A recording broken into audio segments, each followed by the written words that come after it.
વિજયનગર સામ્રાજ્યનો ભાગ એક આપણે આગળના વિડીયોની અંદર દેખ્યો હતો.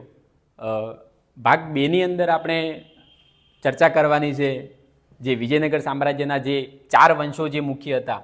એક સંગમ વંશ હતો, પછી હતો સાલુવ વંશ, પછી તુલુ અને અરાવીડુ વંશ. 1336ની અંદર આ સંગમ વંશની સ્થાપના કરનાર કોણ હતા? તો 1336ની અંદર સંગમ વંશ કહે અથવા તો વિજયનગર સામ્રાજ્ય કહે તો આની સ્થાપના કરનાર 1336ની અંદર 2 ભાઈઓ હતા, એક હરિહર અને બીજા બુક્કારાય. હરિહર અને બુક્કારાય. આ સંગમ વંશના સમયગાળા દરમિયાન મુખ્ય વ્યક્તિઓ જે મુખ્ય રાજાઓ જે થઈ ગયા એની અંદર દેવરાય પ્રથમ અને દેવરાય બીજો આ 2 મુખ્ય હતા. પછી સંગમ પછી સાલુવ વંશ આવે છે. તો સાલુવ વંશના સ્થાપક કોણ હતા? તો સાલુવ નરસિંહ. કોણ હતા? સાલુવ નરસિંહ. હવે આજે જે ભણવાનું છે એ તુલુવ વંશ છે. તો તુલુવ વંશના સ્થાપક પૂછે તો વીર નરસિંહ. આ સાલુવ નરસિંહ હતા અને આ વીર નરસિંહ છે. વીર નરસિંહ. તુલુવ વંશની અંદર જે સૌથી મહત્વના રાજા છે મહારાજા કૃષ્ણદેવરાય રહ્યા. પરીક્ષાની અંદર એમાંથી સૌથી વધારે પ્રશ્નો પૂછાતા હોય છે કે મહારાજા કૃષ્ણદેવરાય જે હતા એ કયા વંશના હતા? આ 4 ઓપ્શનની અંદર આપેલા હોય. સંગમ આપેલું હોય, સાલુવ આપેલું હોય, તુલુ આપેલું હોય, અરાવીડુ આપેલું હોય. તો શું લખવાનું? તુલુવ વંશ લખવાનું. આ જે મહારાજા કૃષ્ણદેવરાય જે હતા એ બાબરના સમકાલીન હતા. કોના? બાબરના. કે કયા મુઘલ રાજાના સમકાલીન હતા? બાદશાહના સમકાલીન હતા. તો બાબરના. બાબરે પોતાની આત્મકથા લખી હતી તુઝુકે બાબરી. તુઝુકે બાબરી અથવા તો બાબરનામા. તો આ તુઝુકે બાબરી અથવા તો બાબરનામાની અંદર બાબરે એવો ઉલ્લેખ કર્યો છે કે મારા સમયગાળા દરમિયાન દક્ષિણ ભારતની અંદર જો કોઈ સૌથી શક્તિશાળી હિન્દુ રાજા હોય તો કોણ છે? તો મહારાજા કૃષ્ણદેવરાય. એટલે બાબરે પોતાની આત્મકથાની અંદર કૃષ્ણદેવરાયનો શું કર્યો છે? ઉલ્લેખ કર્યો છે. બીજું કે આ જે કૃષ્ણદેવરાય જે હતા એમણે એમના દરબારની અંદર અષ્ટદિગ્ગજોની નિમણૂક કરેલી. આ પ્રશ્ન પણ પૂછેલો છે કે કયા હિન્દુ રાજા પોતાના દરબારની અંદર અષ્ટદિગ્ગજોની નિમણૂક કરેલી હતી? તો મહારાજા કૃષ્ણદેવરાય. જેમ અકબરના દરબારની અંદર 9 રત્નો હતા એમ મહારાજા કૃષ્ણદેવરાયના દરબારની અંદર કોણ હતા? અષ્ટદિગ્ગજો. આ અષ્ટદિગ્ગજો કોણ હતા?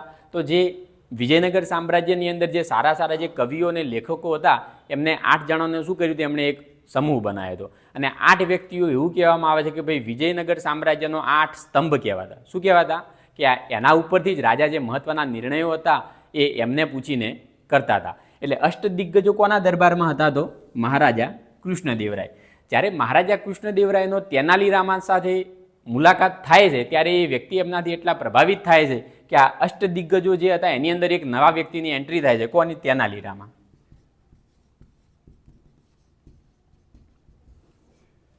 સિરિયલમાં આવે છે ને તેનાલી રામા, એ અરે તેનાલી રામા.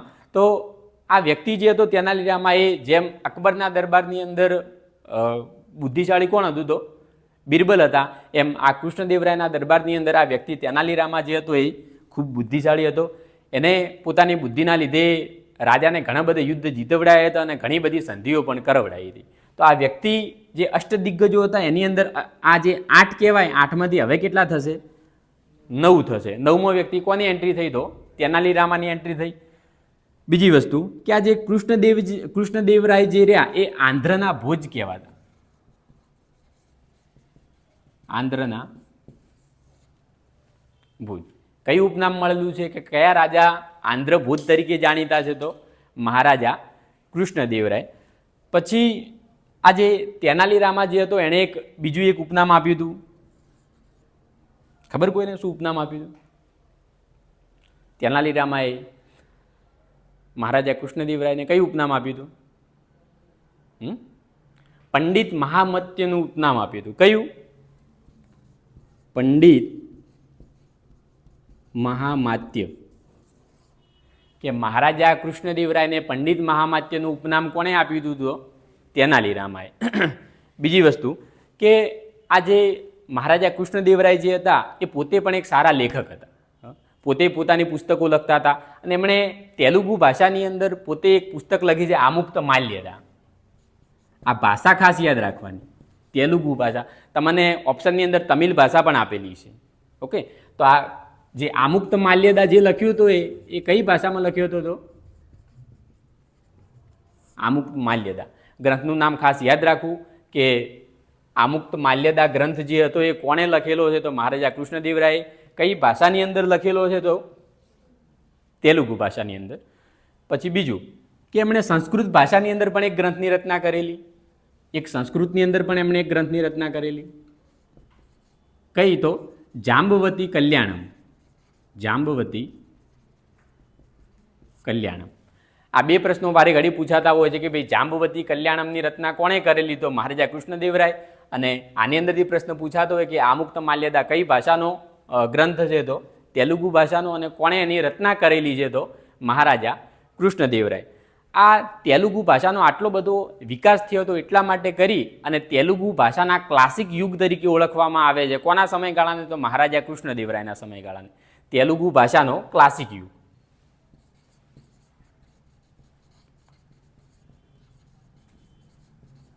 તેલુગુ ભાષા માટે કે તેલુગુ ભાષા માટેના ક્લાસિક યુગ તરીકે કોના સમયગાળાને ઓળખવામાં આવે છે? તો મહારાજા કૃષ્ણદેવરાય.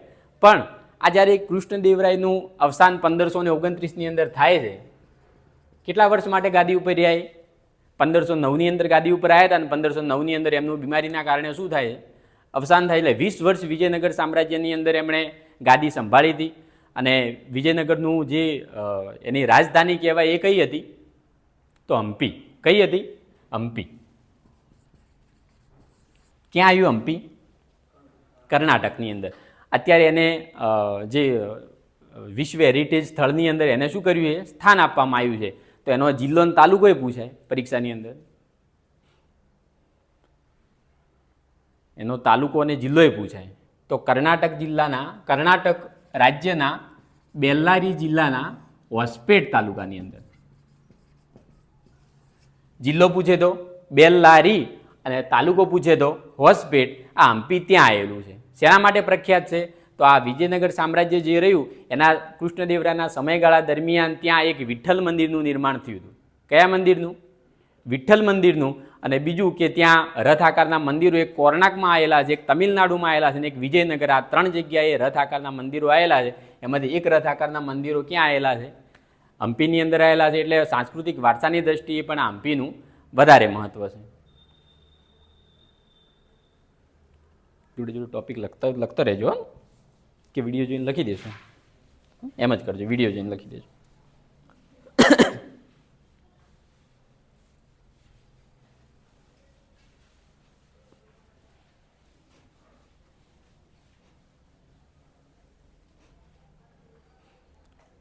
હવે જ્યારે કૃષ્ણદેવરાય ગાદી ઉપર હતા ત્યાં સુધી તો કોઈ પ્રશ્ન નહોતો. પણ જેવા જ કૃષ્ણદેવરાયનું અવસાન થાય છે તો એમના જે ઉત્તરાધિકારીઓ હતા એ ભોગવિલાસી હતા કે ભાઈ બાપ દાદાની જાગીર મળી છે એટલે બધાએ શું કર્યા હતા?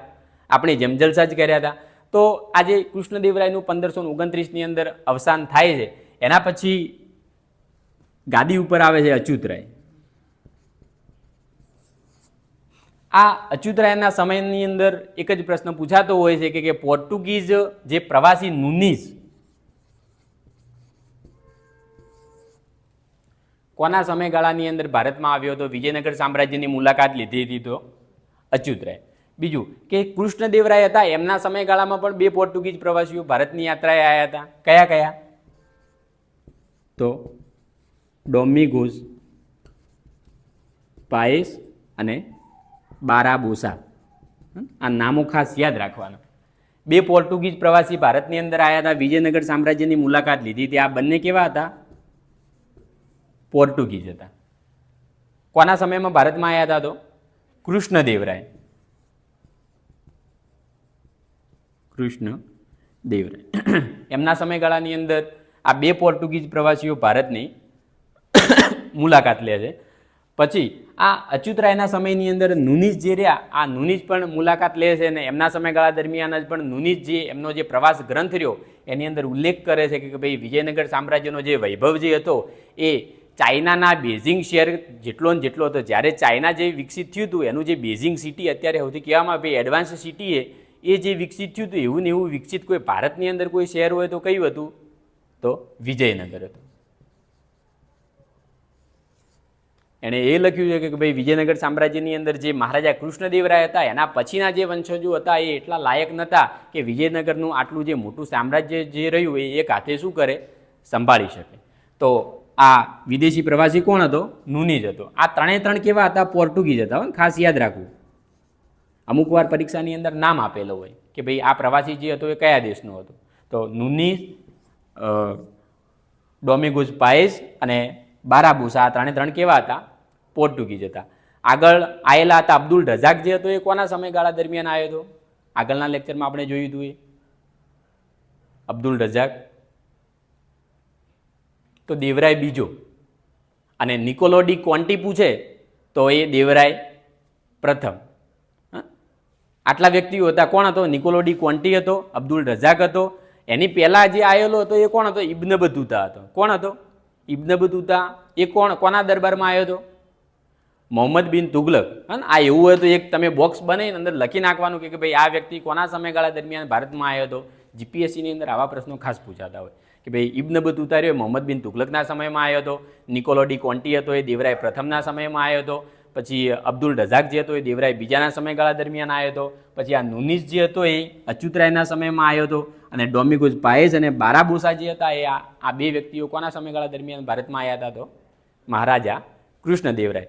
તો આ કૃષ્ણદેવરાયનું જ્યારે 1529ની અંદર અવસાન થાય છે ત્યારે નીચેની જે બહમની વંશની જે મુસ્લિમ સલ્તનતો હોય છે એની નજર હવે વિજયનગરના મોટા સામ્રાજ્ય ઉપર હોય છે કે ભાઈ જે મુખ્ય રાજા જે હતા એ રાજા તો હવે પતી ગયા છે. તો નીચેની જે મુસ્લિમ સલ્તનતો હતી આ મુસ્લિમ સલ્તનતોની અંદર મુખ્ય 4 સલ્તનતો હતી. કઈ કઈ? તો ગોલકુંડા, બીજાપુર, બીદર અને અહેમદનગર. આ 4 મુસ્લિમ સલ્તનતો હતી કે જે વિજયનગર સામ્રાજ્ય આપણે જે આ નીચેનો ભાગ જે ગણાય વિજયનગર સામ્રાજ્યનો, અહીંયા આ જે 4 સલ્તનતો ચારે દિશાની અંદરથી હતી તો આ મુસ્લિમ સલ્તનતોએ શું કર્યું? સીધું એના ઉપર આક્રમણ કર્યું. આ મુસ્લિમ સલ્તનતોએ જે આક્રમણ કર્યું એની અંદર મુખ્ય વ્યક્તિ હતો અલી આદિલ શાહ. કોણ હતું? તો અલી આદિલ શાહ. કે આ વ્યક્તિ આગેવાની લીધી અને આ ચારે ચાર જે મુસ્લિમ જે સલ્તનતો હતી એમણે આગળ કર્યા કે ભાઈ તમે આગળ થો અને આ વિજયનગરનો જે મોટાભાગનો પ્રદેશ રહ્યો એ શું કરવામાં આવે છે? લૂંટી લેવામાં આવે છે. આ જે આખું જે યુદ્ધ થાય છે એ સમયગાળા દરમિયાન વિજયનગર જે હતું એનો શાસક કોણ હતો? તો રામરાય. કોણ હતું? રામરાય. અને આ જે યુદ્ધ જે થયું આ યુદ્ધને તાલીકોટાના યુદ્ધ તરીકે ઇતિહાસમાં ઓળખવામાં આવે છે. જે વિજયનગર સામ્રાજ્યના પતન માટે કયું યુદ્ધ જવાબદાર છે? તો તાલીકોટાનું યુદ્ધ. કયું યુદ્ધ? તાલીકોટાનું. એને તાલીકોટાનું યુદ્ધ પણ કહેવામાં આવે છે, બન્ની હટ્ટીનું યુદ્ધ પણ કહેવામાં આવે છે અને રાક્ષસી તંગડીનું યુદ્ધ પણ કહેવામાં આવે છે. ઓકે, એટલે પરીક્ષાની અંદર પૂછે કે ભાઈ વિજયનગર સામ્રાજ્યના પતન માટે નીચેનામાંથી કયું યુદ્ધ જવાબદાર છે? તો કાં તો તાલીકોટા આપેલું હોય, કાં તો બન્ની હટ્ટી આપેલું હોય, કાં તો રાક્ષસી તંગડી આપેલું. આ તંગડી નામનું જે ગામ હતું એ ગામે આ યુદ્ધ થયેલું માટે કરીને એણે શું નામ આપ્યું છે? રાક્ષસી તંગડી. તાલીકોટા પણ ત્યાંથી નજીક જ પડે છે એટલા માટે કરીને આ યુદ્ધને શું નામ આપવામાં આવ્યું? તો તાલીકોટા, બન્ની હટ્ટી અથવા તો રાક્ષસી તંગડી. આ યુદ્ધ ક્યારે થયું હતું? તો 23 જાન્યુઆરી. ક્યારે થયું ખબર કોઈને? 1565. તારીખ સાથે યાદ રાખવાનું હો ને આ યુદ્ધ, કે તાલીકોટાનું યુદ્ધ ક્યારે થયું હતું? તો 23 જાન્યુઆરી 1565. પરીક્ષામાં એમ પૂછાય કે ભાઈ તાલીકોટાના યુદ્ધ દરમિયાન વિજયનગર સામ્રાજ્યનું નેતૃત્વ કરનાર રાજા કોણ હતા? તો તાલીકોટાના યુદ્ધ દરમિયાન વિજયનગર સામ્રાજ્યનું નેતૃત્વ કરનાર રાજા કોણ હતા? તો રાજા રામરાય.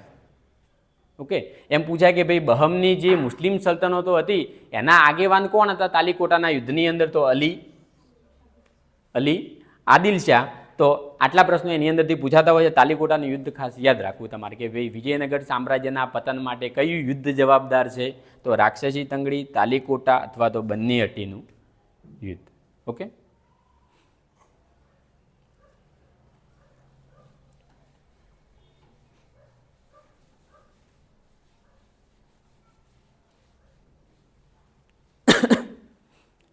હવે આ જે યુદ્ધ જે થયું હતું, જે રામરાય જે હતા, રામરાયની ત્યાં યુદ્ધ દરમિયાન જ હત્યા કરવામાં આવે છે અને રામરાય પછી જે રાજા જે હતા એ સદાશિવ બને છે. કોણ બને છે? સદાશિવ. આ સદાશિવ જે હતા એમણે ફરીથી ટ્રાય કર્યો કે જે મુસ્લિમ સલ્તનતો જે વિજયનગર ઉપર આક્રમણ કરીને જે આપણા પ્રદેશો જે લઈ લીધા છે એ પાછો મેળવવાનો ઘણો પ્રયત્ન કર્યો, પણ કંઈ ભેળું થાય એમ હતું નહીં. કહેવામાં આવે છે કે ભાઈ આ જે તાલીકોટાનું યુદ્ધ થયું એના પછી આખા જે નગર જે વિજયનગર જે હતું એને આખું લૂંટવામાં આવ્યું 6 મહિના સુધી. કેટલા મહિના સુધી? 6 મહિના સુધી આખું નગર જે હતું એ બાળી નાખવામાં આવ્યું. એટલે અત્યારે જે જૂના જે સ્થાપત્યો છે એ તૂટેલી અવસ્થાની અંદર જોવા મળે. 6 મહિના સુધી કે ભાઈ એની અંદર સંપત્તિ એટલી બધી હતી કે આજુબાજુની જે સલ્તનતો હતી 6 મહિના સુધી એના ઉપર શું કરી હતી? લૂંટપાટ કરી હતી. પછી આ જે સદાશિવ જે હતા એમણે ઘણો ટ્રાય કર્યો પણ કંઈ ભેળું થાય એમ હતું નહીં. તો બીજો એક વ્યક્તિ આવે છે તિરુમાલા. આ તિરુમાલા જે હોય છે એ સદાશિવને પદભ્રષ્ટ કરે છે અને પછી ત્યાં એક નવા વંશની સ્થાપના કરે છે, અરાવિડુ વંશ. કયા વંશની? અરાવિડુ વંશ. પરીક્ષામાં પ્રશ્ન પૂછાય કે વિજયનગર સામ્રાજ્યની અંદર જે તુલુવ વંશ હતો, તુલુવ વંશનો અંતિમ શાસક કોણ હતો? તો સદાશિવ. આ તુલુવ વંશનો અંતિમ શાસક. ઓકે, પછી આ અરાવિડુ વંશની સ્થાપના કોણે કરેલી? તો તિરુમાલાએ. આ જે તિરુમાલા જે હતો એણે સદાશિવને પદભ્રષ્ટ કર્યો. આ ઘટનાને વિજયનગર સામ્રાજ્યના ત્રીજા સત્તાગ્રહણ તરીકે ઓળખવામાં આવે છે. આ પ્રશ્ન પણ જીપીએસસીની અંદર પ્રશ્ન પૂછેલો છે. ત્રીજા સત્તાગ્રહણ તરીકે ઓળખવામાં આવે છે. અરાવિડુ વંશની સ્થાપના દરમિયાન તિરુમાલાએ સદાશિવને ભ્રષ્ટ કર્યો. આ ઘટનાને વિજયનગર સામ્રાજ્યના ઇતિહાસમાં કયા નામથી ઓળખવામાં આવે છે? તો ત્રીજા સત્તાગ્રહણ તરીકે. ઓકે, કયું ત્રીજું સત્તાગ્રહણ? તો પહેલું હરિહર અને બુકારાએ જે સ્થાપના કરી છે એ. બીજું કયું છે? તો મહારાજા કૃષ્ણદેવરાય ગાદીએ આવ્યા છે એ. અને ત્રીજું કયું? તો આ મોટી ઘટના ગણાય. ઓકે, તો આ જે અરાવિડુ વંશ જે હતો કહેવામાં આવે વિજયનગર સામ્રાજ્યનો છેલ્લો વંશ હતો. અને આનો જે અરાવિડુ વંશનો અંતિમ રાજા કોણ હતો? તો રંગ બીજો અથવા તો વેંકટ ત્રીજો. શું નામ હતું? રંગ બીજો. કલર બીજો ના કહેવાય, ખાલી રંગ બીજો નામ હતું એનું. અને અમુક પુસ્તકોની અંદર લખેલું હોય છે વેંકટ ત્રીજો. તો એની અંદરથી તમારે જે ઓપ્શનની અંદર આપેલું હોય તો આ 4 વંશો થયા. એના સાહિત્ય વિશે આપણે જોવું હોય, સાંસ્કૃતિક વારસાની દ્રષ્ટિએ આપણે જોતા હોય ત્યારે પહેલાં તો પૂછાતું હોય કે ભાઈ જે સંગમ વંશ જે રહ્યો એ ખાસ પૂછાતું હોય. સંગમ યુગ. આ રીતે એની અંદરથી ઘણા બધા પ્રશ્નો આવતા હોય છે.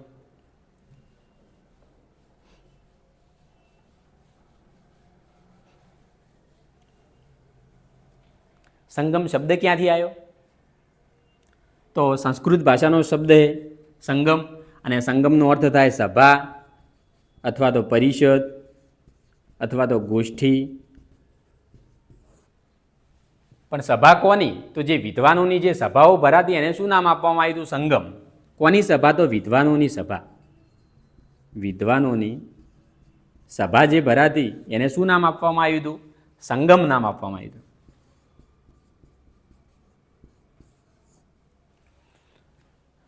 બીજી વસ્તુ કે આજે સંગમ વંશના સમયગાળા દરમિયાન અમુક વ્યક્તિઓ જે હતા એમણે રચનાઓ કરેલી છે. તમિલ અને તેલુગુ સાહિત્ય માટે આ સૌથી શ્રેષ્ઠ સમયગાળો હતો.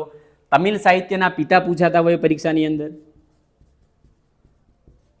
તમિલ સાહિત્યના પિતા ખબર કોને?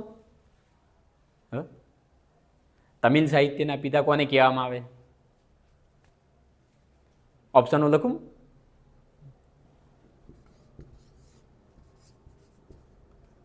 તિરુવલ્લુવર,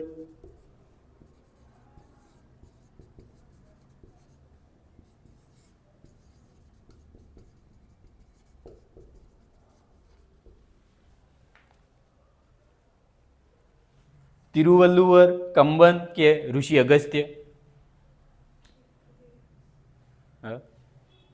એટલે આવા પ્રશ્નો આવે ત્યારે આપણું મગજ એમ જ કે ભાઈ આ બંને સાઉથવાળા નામ લાગે, આ દેશી લાગે. અગસ્ત્ય ઋષિ રહ્યા કેવા લાગે? દેશી લાગે. પણ જવાબ શું આવશે? અગસ્ત્ય ઋષિ. કેમ?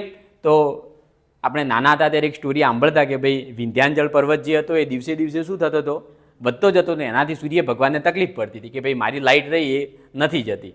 તો અગસ્ત્ય ઋષિનો કોન્ટેક્ટ કરવામાં આવ્યો, ફોન કરવામાં આવ્યો એમને કે ભાઈ આ જે પર્વત રહ્યો એ દિવસે દિવસે વધે છે ઘણો. અગસ્ત્ય ઋષિ ત્યાંથી જાય છે અને પર્વતને રિક્વેસ્ટ કરે છે કે ભાઈ મારે પર્વત ઓળંગીને આ બાજુ જવું છે, તું જ્યાં સુધી ત્યાંથી હું પાછો ના આવું ત્યાં સુધી તું વધતો ના, ત્યાં ત્યાં રહેજે. પેલો પર્વત માની જાય છે કે તમે કહો એમ. પેલો ભાઈ અગસ્ત્ય ઋષિ જે હતા એ ત્યાંથી પર્વત ઓળંગીને પેલી બાજુ જાય છે અને કહેવામાં આવે છે એમની પાછળની જિંદગી ક્યારેય અગસ્ત્ય ઋષિ આ બાજુ આવતા જ નથી.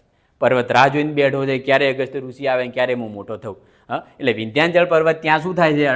વધતો અટકી જાય છે. અને આ જે અગસ્ત્ય ઋષિ સાઉથની અંદર, દક્ષિણની અંદર જાય છે અને તમિલ ભાષાનો શું થાય? વિકાસ થાય છે. એટલા માટે તમિલ સાહિત્યના પિતા કોને કહેવામાં આવે છે? તો અગસ્ત્ય ઋષિને. ઓકે.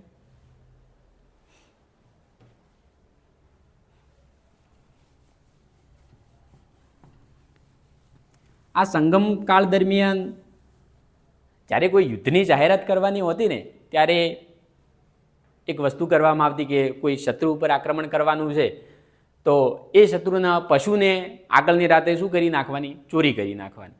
કે એમના ઘરે કે રાજાના જે તબેલાની અંદર કોઈ ઘોડો હારા પેલાનો કે કોઈ કૂતરા કે એવા હોય રાજાના પાળેલા, તો આગળના દિવસે ત્યાંથી સામેના સૈન્યમાંથી કોઈ વ્યક્તિ જાય અને મસ્ત એક સારું ઘોડું અથવા તો કૂતરું જે રહ્યું એ ત્યાંથી ચોરી અને લઈ જાય પરું. એટલે રાજાને ખબર પડે કે ભાઈ આમાંથી કંઈક ચોરાઈ ગયું છે, એનો મતલબ કે નજીકના સમયગાળાની અંદર શું થવાનું છે? અહીંયા યુદ્ધ થવાનું છે.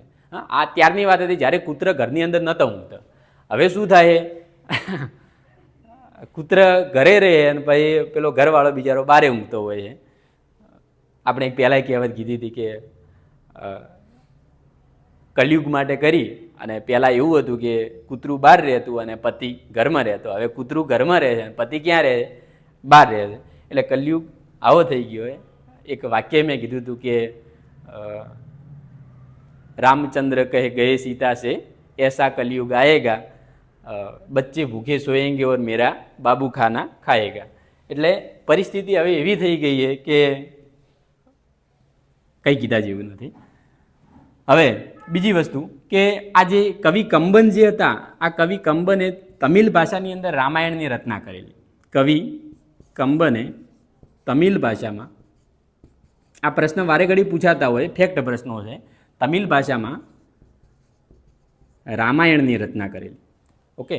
પછી બીજો પ્રશ્ન પૂછાય કે ભાઈ તેલુગુ ભાષાની અંદર મહાભારતનો અનુવાદ કોણે કરેલો? તેલુગુ ભાષામાં મહાભારતનો અનુવાદ કોણે કરેલો? તો કવિ નનૈયા. કોણ? કવિ નનૈયા. બીજી વસ્તુ કે કોને તમિલ ભાષાનો બાઇબલ કહેવામાં આવે છે? તમિલ ભાષાનું બાઇબલ તો તિરુકુરલ. કયું આવશે? તિરુકુરલ. ઓકે. તમિલ ભાષાના બાઇબલ તરીકે ઓળખવામાં આવે છે. બીજું એક મણિમેખલાઈ ગ્રંથ આવે છે, તો એના રત્નાકાર પૂછાતા હોય તો શીતલે સતનાર.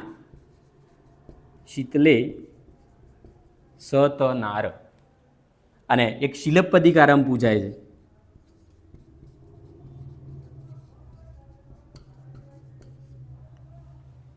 આના રત્ના કોણ હતા? તો અડિંગલ હતા.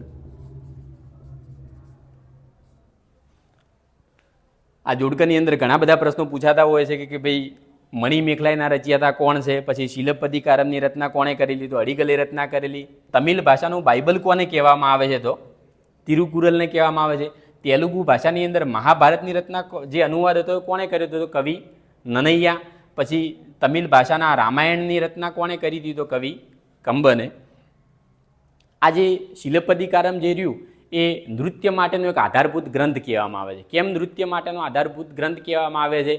તો એના આજે એક સ્ટોરી સંકળાયેલી છે કે અત્યારનું જે ચેન્નઈ, જે મદુરાઈનો જે વિસ્તાર રહ્યો, આ મદુરાઈ વિસ્તારની અંદર 3 વ્યક્તિઓ થઈ ગયા. મજા આવે એવી સ્ટોરી છે.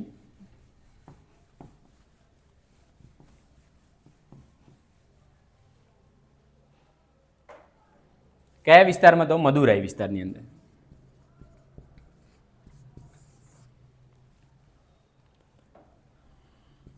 ત્રણ વ્યક્તિઓ હતા, કન્નગી, કોવલન અને માધવી. આ 3 વ્યક્તિઓ થઈ ગયા. આ જે કન્નગી જે હતી, આ એક સ્ત્રી હતી. સ્ત્રી એટલે એકદમ રૂપાળી સ્ત્રી અને પતિવ્રતા, જે પત્ની ધર્મ નિભાવતી હોય એવી સ્ત્રી હતી. આ કોવલન જે હતા, આ કોવલન એ એમના ઘરવાળા હતા, એટલે આ ટ્રેક્ટરને આ ટોલી. આ જે માધવી જે હતી, એક નૃત્યાંગના હતી. કોણ હતી? નૃત્યાંગના. રાજાના દરબારની અંદર નૃત્ય કરતી આ માધવી પણ ઘણી રૂપાળી હતી. આ એ રૂપાળી હતી.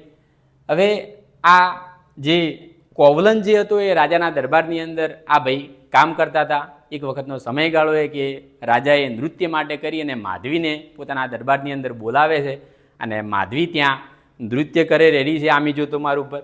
તો આ જે નૃત્ય જે થતું હોય છે, આ નૃત્યની અંદર આ ભાઈ જે કોવલન જે હોય છે એટલો ખોવાઈ જાય છે કે ભાઈ એને કંઈ ભાન જ રહેતું નથી. અને પોતાના જોડે જેટલી ધન સંપત્તિ છે, પોતે જે પહેરેલું છે, પોતાના હાથની અંદર કે ગળાની અંદર કે પગની અંદર જેટલા હોનાને ઘરેણા છે એ બધે ત્યાં નાખીને આવતો રહે છે કે ભાઈ આ બધું ધન એની આગળ, માધવી આગળ આ કંઈ નથી આવતું એમ. આ બધો આખો પ્રસંગ પતે છે ને હવે કોવલન જાય છે ઘરે. ઘરે રાહ જોઈને બેઠી છે. કોણ? તો કન્નગી રાહ જોઈને બેઠી છે. જેવો દરવાજો ખોલે છે, જોવે છે કે ભાઈ કોવલનના ગળાની અંદર જે સોનાની જે માળા જે હતી એ માળા ગાયબ છે. પૂછે છે કે માળા કઈ ગઈ? તો કોવલન કહે છે કે ભાઈ આવતા આવતા ખોવાઈ ગઈ છે. કે ક્યાં ખોવાણી એ મને ખબર નથી. હાથમાં જોવે છે કે ભાઈ હાથની અંદર જે રુદ્રાક્ષની ને જે મોતીઓની જે હીરાથી જડેલી જે માળા હતી એ માળાઓ ક્યાં ગઈ? પેલો હવે થોડો ગભરાય છે. પ્રશ્નો ધીમે ધીમે શું થાય છે? વધતા જાય કે ભાઈ કોઈક એક વસ્તુ ખોવાય, બધી વસ્તુ ના ખોવાઈ જાય. પેલી હાથમાં વેલણ લે છે. હવે પગમાં જોવે છે, ભાઈ પગમાં ચપ્પલે નથી હવે એને. કે ભાઈ જે સોનાની જે મોજડીઓ હતી, સોનેરી જડી જે મોજડીઓ હતી, આ મોજડીઓ ક્યાં મૂકીને આવ્યા કે? એટલે શું કરે છે અહીંયા કોવલનની આ કલ્લગી બૂચી ચાલે છે. બૂચી ચાલે કે ભાઈ સાચું કે ડોહા આ બધું મૂકીને ક્યાં આવ્યો છે તું? કે પેલો ભાઈ ગભરાય છે કે ભાઈ હવે સાચું નહીં કહું તો વધારે થોડો પ્રશ્ન વધારે ગંભીર થઈ જાય. ભાઈ કહે છે કે ભાઈ રાજાના દરબારની અંદર એક નૃત્યાંગના આવી હતી માધવી કરીને, અને માધવી ઉપર એટલો બધો મોહિત થઈ ગયો કે બધે ઘરેણે એને આપીને આવતો રહ્યો છું. અને મને એવું લાગતું હતું કે એના રૂપ આગળ આ બધું નકામું છે, એટલે બધું મૂકીને આવતા રહ્યા. કન્નગી કહે છે કે ભાઈ આવવાની શું જરૂર હતી? માધવી જોડે જ રહી જવું હતું. હવે એને પાછળથી થાય છે કે ભાઈ ખરેખર જે હતું એ બધું જ હવે માધવીને આલી દીધું છે. જે જમીન હતી એ જમીને લગતો આવ્યો છે કે ભાઈ આ જમીને કોના જોડે રાખજે? કે માધવીને કે તારા જોડે રાખજે, આપણે એવી કોઈ જરૂર નથી. હવે ત્યાંથી આ કન્નગી અને કોવલન આ બંને નીકળે છે, ઘરે જતું રહે છે કે ભાઈ ઘરની અંદર હવે કંઈ ખાવાનું નથી. તો ત્યાંથી આ બંને વ્યક્તિઓ મદુરાઈની અંદર આવે છે. અને મદુરાઈની અંદર આ કન્નગી એમ કહે છે કોવલનને કે હવે તમારા જોડે તો તમે કંઈ બચાવ્યું નથી, પણ મારા જોડે મારા પિતાની આપેલી એક ઝાંઝરી જે રહી એ ઘણી કિંમતી છે. એ તમે આજુબાજુ કોઈ સોની હોય તો એને તમે આપતા આવો, અને એમાંથી જે પૈસા મળે એમાંથી આપણે નવો ધંધો શરૂ કરશે. કોવલન એ લઈ અને જે રાજઘરાનાનો સોની હતો, આ સોની જોડે આ ઝાંઝરી લઈને ભૈયા જાય છે. હવે બને છે એવું કે આ જે ઝાંઝરી જે હોય છે એ અને આ સોની એ 2 દિવસ પહેલાં ચોરેલી, રાજાના દરબારમાંથી ચોરેલી ઝાંઝરી, આ બંને થોડા હદે સરખી હોય. આ જે સોની હોય છે કોણ હોય છે? એક ચોર હોય. એણે 2 દિવસ પહેલાં જ રાજાની વાઈફની ઝાંઝરીઓ હતી ચોરેલી હતી. અને આ ભાઈના નસીબ એવો કે આ જે ઝાંઝરી જે લઈને ગયો હતો એ બંને કેવી હતી? મેચ ખાતી હતી. સોનીને થયું કે ભાઈ રાજા 2 દિવસથી શોધે, એને ખબર છે કે ભાઈ રાજા ગમે ત્યારે મને પકડી તો લેવાના છે. તો હવે હું એમ કરું, આ ઝાંઝરી જે લઈ અને રાજા જોડે જઉં ને કહું કે આ 2 વ્યક્તિઓ હતી એમણે તમારી ઝાંઝરી ચોરી હતી, હું તમારી જોડે આ પાછી લઈને આવ્યો. એટલે પેલી ઝાંઝરી બારોબાર હાલ દઈશ ને રાજાવાળી ઝાંઝરી હું રાખી લઈશ અથવા તો વેચી મારીશ. રાજા જોડે ઝાંઝરી લઈને જાય છે અને રાજાને કહે છે કે ભાઈ આ તમારી જે ઝાંઝરી 2 દિવસ પહેલાં ખોઈ ગઈ હતી એ તમને પાછી આપું છું. રાજા ખુશ થઈને સોનીને પાછું ઇનામ આપે છે. વિચારો એણે કેવી બુદ્ધિ વાપરી. હવે રાજાએ તાત્કાલિક પેલા કોવલનને પોતાના દરબારની અંદર બોલાવ્યો અને કીધું કે ભાઈ આ ઝાંઝરી જે રહી એ 2 દિવસ પહેલાં જ તે ચોરેલી છે એમ કરી અને રાજા જે કોવલનનું જે હતું એ માથું ધડથી અલગ કરી નાખે છે. હવે આ વાતની જાણ કોને થાય છે? ના, એટલા દુઃખી ના થો, આ ખાલી ત્યારની વાત છે. તો આ જે કન્નગી હતી આ કન્નગી રાજાના દરબારની અંદર જાય છે અને રાજાને કહે છે કે ભાઈ મારા પતિ જે હતા એ ખરેખર ચોર નથી, તમે એને સજા આપી, પણ જો આ ચોરી હું ખોટી સાબિત કરી નાખીશ તો તમારું મદુરાઈ જે રહ્યું ભડકે બળતા વાર નહીં થાય, આ મારો શ્રાપ છે. તો રાજા કે ભાઈ તમે સાબિત કરી દો.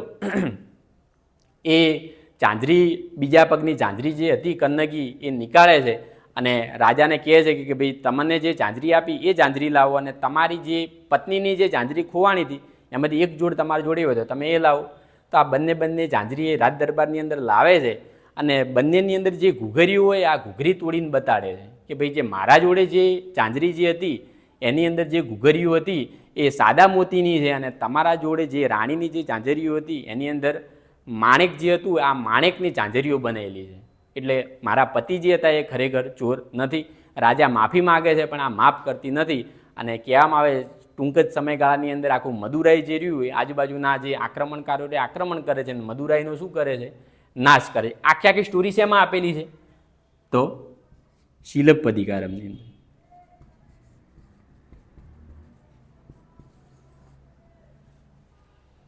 આ શિલપ્પદિકારમની અંદર આખી સ્ટોરી આપેલી છે. આ નૃત્ય માટેનો આધારભૂત ગ્રંથ ગણાય છે.